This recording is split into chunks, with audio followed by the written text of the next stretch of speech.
I'm Arthur, 43 years old. By trade, I am a forensic accountant. My life is built on finding the discrepancies in the margins. The missing pennies that signal a corporation is rotting from the inside. For 16 years, my own ledger, my marriage, seemed balanced. I had Elena, a brilliant creative director at a top-tier ad agency. We had the house on the Sound, the 2 cars, and our children, Maya, 14, sharp as a tack, but currently hiding behind a wall of teenage angst, and Leo, 9, who still thought I could fix anything. But for the last 2 years, the numbers stopped adding up. It wasn't a sudden explosion. It was a slow erosion. Elena, once the source of warmth in our gray city, turned into ice. She would come home late, smelling of expensive wine and cold indifference. The criticism started as a drip and became a flood.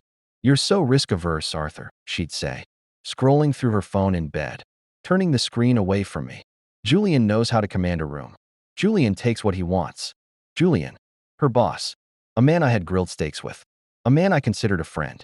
I tried to bridge the gap. I booked the weekend getaways, bought the counseling books, played the role of the patient, doting husband. But patience is a liability when you are being robbed. The turning point wasn't a lipstick stain or a stray hair. It was a bank notification, a withdrawal of $500 from our emergency fund, flagged as an ATM transaction near the chaotic buzz of the downtown market, miles from her office. That night, I didn't ask her about it. I watched her sleep. And then, I went to work. I didn't treat her as my wife. I treated her as a suspect in a fraud case. I installed a keylogger on the home network. I placed a military-grade passive GPS tracker deep inside the chassis of her Audi, not the wheel well, where amateurs look. I spent 3 weeks gathering data. The picture that emerged was precise and damning. While she claimed to be pulling all-nighters for the Horizon campaign, the GPS placed her at the Starlight Reserve, a secluded luxury hotel 3 hours north. But the data was just coordinates. I needed intent. I needed the voice. I slipped a high-fidelity voice recorder, activated by sound, under the passenger seat of her car. 2 days later, I retrieved it. I sat in my study, headphones on, a glass of scotch untouched on the desk, and pressed play. I heard the door slam. I heard the rustle of fabric. And then, Julian's voice, smooth and arrogant. "He's a number cruncher, Elena. A glorified calculator. He'll never see the offshore accounts. We move the liquidity to the shell company in the Caymans. Wait for the divorce to settle, and we're gone." My hand didn't shake.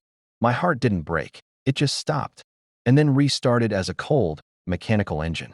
This wasn't just infidelity. This was a heist. They were planning to liquidate our family's assets, leave me with the debt, and run off into the sunset. I realized I couldn't fight a war on 2 fronts alone. I needed an ally. I needed someone who knew Julian's habits as well as I knew Elena's lies. I needed Isabella. Isabella was Julian's wife. She was a renowned sculptress, a woman who worked with marble and steel. People called her cold. I knew her only as distant and elegant at the dinner parties we used to attend. I called her under the guise of discussing a commission. When I arrived at her studio, the air was thick with rock dust. She stood amidst jagged, half-formed statues, wearing welding goggles and heavy gloves. She didn't look surprised to see me. "You're not here for art, Arthur," she said, pulling off the goggles. Her eyes were sharp, intelligent, and devoid of warmth. "You look like a man who's seen a ghost." "Worse," I said. "I've seen a balance sheet that doesn't add up." I played the recording for her. I watched her face closely, expecting tears, denial, or rage. Instead, she walked over to a workbench, picked up a pack of slim cigarettes, and lit one. Her hand was perfectly steady. She took a long drag and exhaled smoke toward the high ceiling. 2 years, she said softly. It wasn't a question. I suspected he was straying. Julian has the appetite of a shark and the loyalty of one. But stealing my trust fund? That's new. They're planning to run, I told her. They have a Freedom Weekend booked at the Fairmont in Whistler. They're going to celebrate the transfer of funds. Isabella turned to a statue of a weeping angel and ran a gloved hand over the cold stone. "Then we don't just divorce them, Arthur. We destroy them. We catch them in the act. We freeze the assets. And we leave them with nothing but each other." We formed a pact in that dusty room. It wasn't built on comfort or shared grief. It was built on strategy. Isabella had access to Julian's physical safe and his travel itineraries.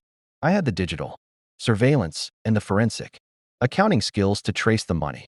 We spent the next week coordinating. We were like two generals planning an ambush. We discovered that Julian hadn't deleted his texts on his old phone. Arrogance makes people sloppy. We recovered thousands of messages. They mocked us. They mocked my boring stability. They mocked Isabella's frigid art. The night before the raid, I sat with my children. We ordered pizza. I watched them laugh at a movie. And I felt a surge of protective fury so strong it almost frightened me. I wasn't just doing this for revenge. I was doing it to ensure my children weren't robbed of their future by two narcissists playing house. "Dad, are you okay?" Maya asked, pausing the movie. "You look scary." I forced a smile. "Just thinking about work, sweetie. Just solving a puzzle." The drive to Whistler was silent. I drove. Isabella sat in the passenger seat, reviewing the legal documents one last time. We had coordinated with a local sheriff and a private process server. This wasn't going to be a screaming match in a hotel lobby. This was a tactical strike. We arrived at the Fairmont just as the sun was setting behind the snow-capped peaks. It was a beautiful, romantic setting, perfect for an illicit affair, perfect for a tragedy. We met the sheriff in the lobby. He was a stern man who had seen enough domestic disputes to be bored by them. But when I showed him the proof of the intended embezzlement, he straightened up. This was no longer just civil. It was bordering on criminal. We took the elevator to the penthouse floor. My heart was hammering against my ribs. A frantic drumbeat, but my exterior was calm. I was in courtroom mode. The process server knocked. "Room service," he called out. There was a pause, a muffled laugh, and then the click of the lock. The door swung open. The scene is burned into my memory like a photograph. Elena was standing there, wrapped in a plush white robe, her hair wet from the shower. She held a glass of champagne. Behind her, sitting on the edge of the bed in a towel, was Julian. He was reaching for the remote control. When Elena saw me, the glass slipped from her fingers. It shattered on the marble entryway, the sound like a gunshot in the silence. "Arthur," she whispered, her voice trembling. "What? What are you doing here?" I didn't step inside. I didn't want to contaminate myself with their air. I simply nodded to the server. He stepped forward and thrust a thick envelope into her shaking hands. "Elena Vance, you are served," the server said. Then, Isabella stepped into the frame. She walked right past Elena, her heels clicking on the floor, and stopped in front of Julian. He looked small, pathetic, huddled in his towel. "Isabella," he stammered. "This isn't what it looks like. We were just—" "Save it for the deposition, Julian," she said, her voice like liquid nitrogen. She tossed a second envelope onto the bed next to him. "And by the way, I froze the Cayman accounts this morning. You're broke." The ride back to Seattle was different. The adrenaline had faded, leaving a hollow exhaustion. Isabella reached across the console and took my hand. Her skin was cool. "We did it," she said. "Now we take back our lives." I looked at her, really looked at her, in the dim light of the dashboard. She was beautiful, dangerous, and incredibly broken. We ended up at her place that night. It wasn't planned, but grief and victory are potent aphrodisiacs. We sought comfort in the only other person who understood the specific frequency of our pain. For the next 3 months, as the divorce proceedings turned into a bloody war of attrition, Isabella and I became a couple. It felt like justice. It felt like we were healing each other. Elena's life disintegrated, fired from her job, humiliated in their social circles, and living in a grim apartment complex near the airport. She tried to reach out. She sent letters pleading for reconciliation. "It was a fantasy, Arthur," she wrote. "Julian manipulated me. I was weak. I still love you." I felt pity, but it was the pity one feels for a stranger in the news. I focused on the kids. We went to therapy. We rebuilt our routine. And I spent my evenings with Isabella, drinking expensive wine in her studio, surrounded by her sculptures. But the detective in me never really sleeps. I started noticing things about Isabella. She was too calm, too prepared.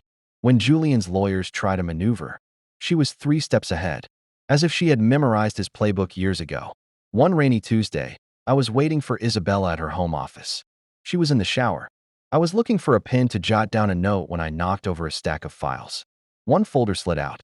It was labeled simply, Project A. My instinct screamed. I opened it. Inside were not legal briefs or financial records. They were surveillance photos. Photos of me. Photos of Elena. But the dates. The dates were from 3 years ago, a full year before the affair supposedly began. I sat down, my breath catching in my throat. I read the handwritten notes in the margins. Isabella's distinct, sharp script. Target identified, Elena Vance. Ambitious, insecure, seeking validation. Julian is bored. Need to facilitate introduction at the gala. I felt like the floor had dropped out from under me. I kept reading. Isabella had been trapped in her marriage by an ironclad prenup. If she divorced Julian, she got nothing. Unless Julian was caught in infidelity. But Julian was careful. He needed a push. He needed the perfect temptation. Isabella hadn't just discovered the affair. She had engineered it.